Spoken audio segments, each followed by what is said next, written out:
What a day of fighting with this thing. I never seen the beat in my life. Basically, it's all together completely waiting on the parts. The reason I said basically is I broke a few things while I was putting it back together. One of the strangest things is the front pan and tilt. I thought the hole right here where it's screwed down to the servo broke, but that's not what broke.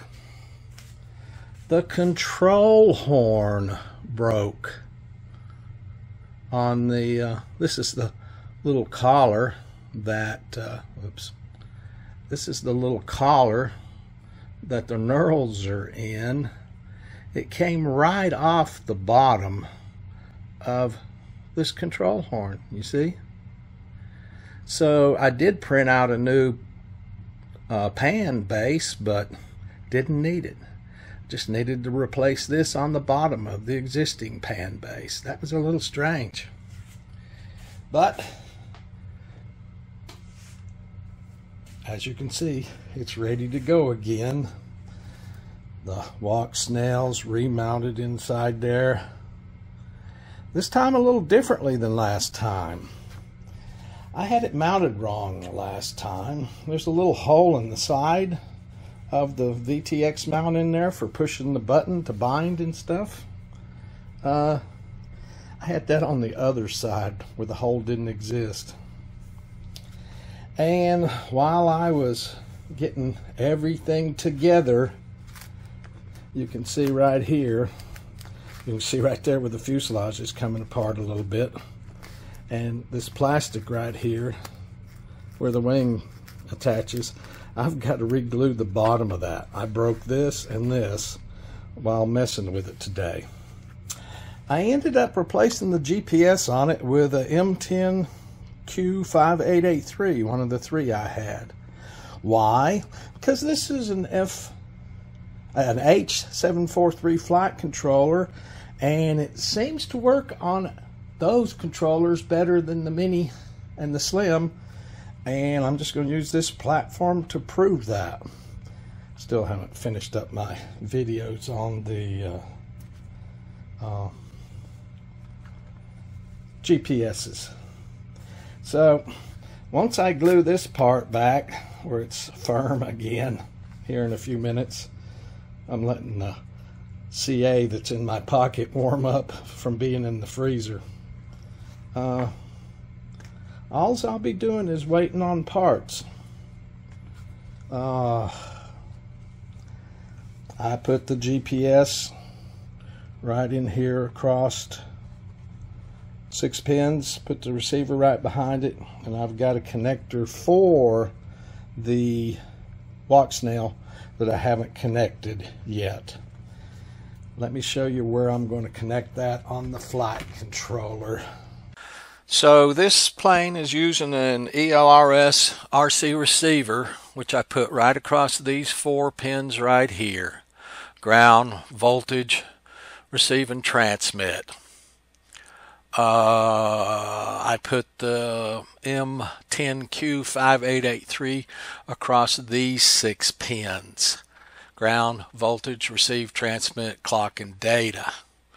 I'm putting the walk snail across these 4 pins right here.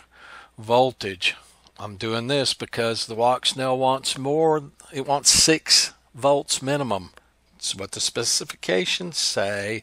So to me, these don't fit that. This 9 volt here does. Plus, I need telemetry out of the platform, so I'm using TX UART3 here. So the 4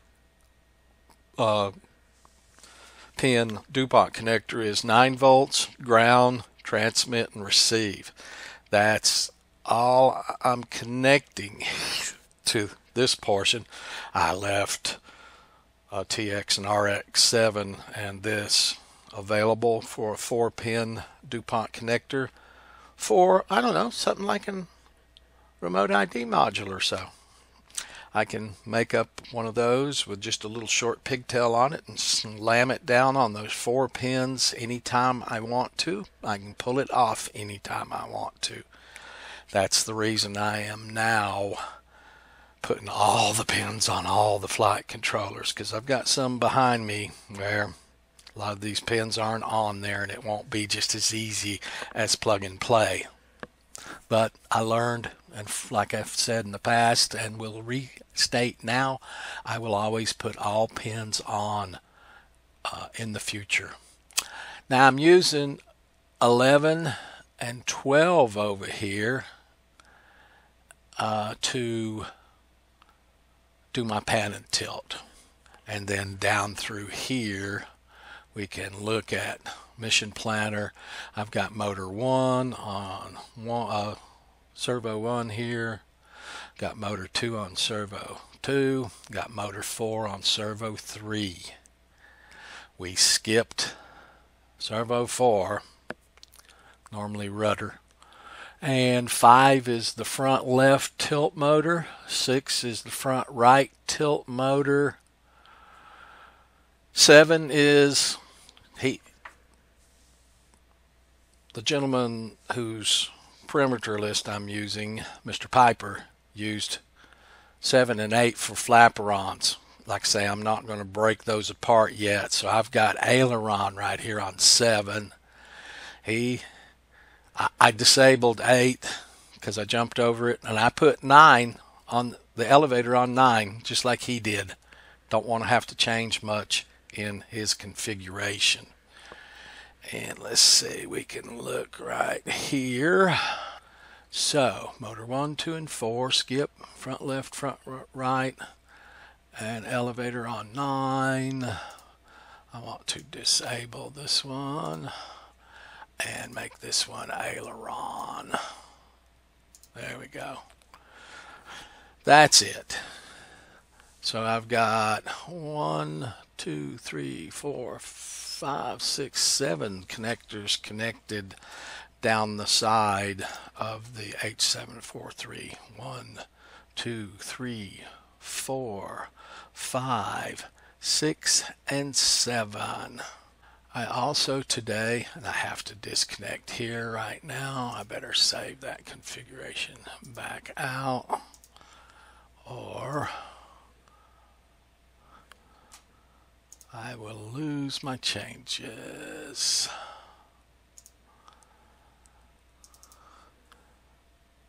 And that's 440. There we go. Now I disconnect here because I can't have this connected, because today I also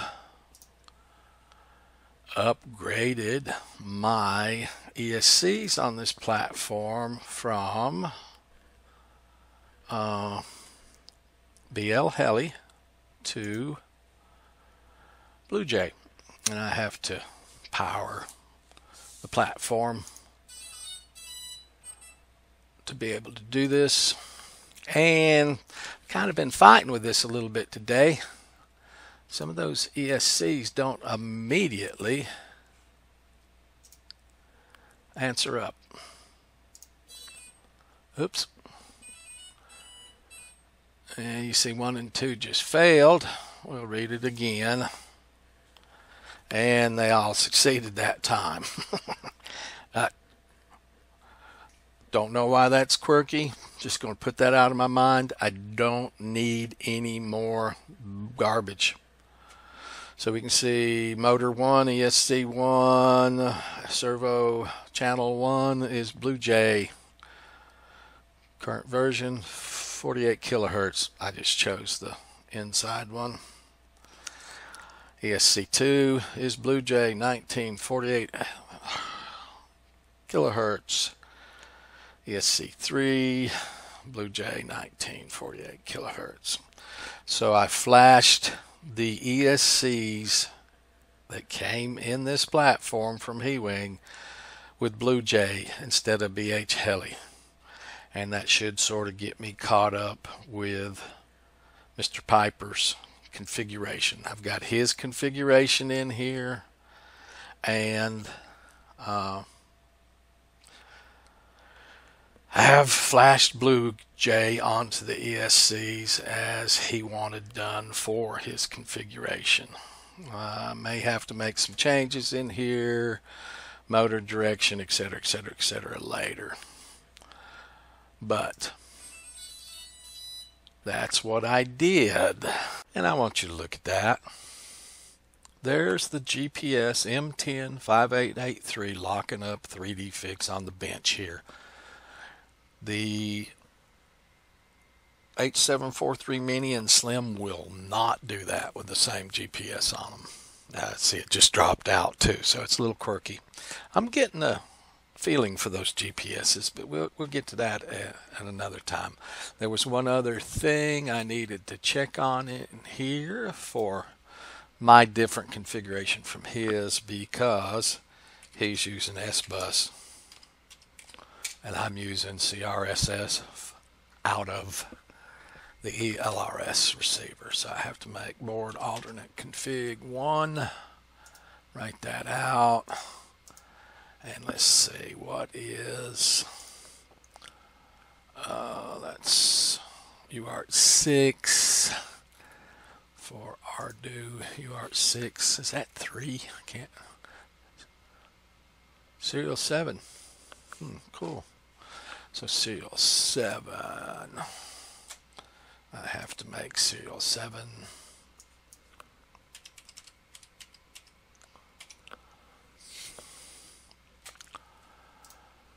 $115 and 23. I think 23 is correct.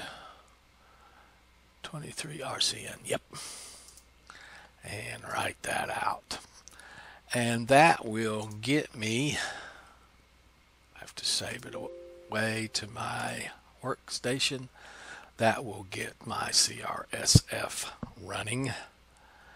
Let's see, while I'm here, well, I'm sure the GPS is on the correct stuff. So the GPS was put on serial 2. Just checking this real quick here. Serial 2 is serial 3.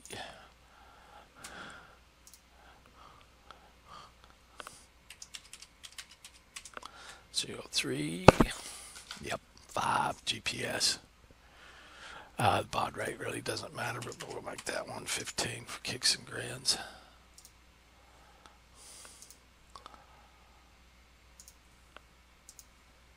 I did that twice, just to be for sure.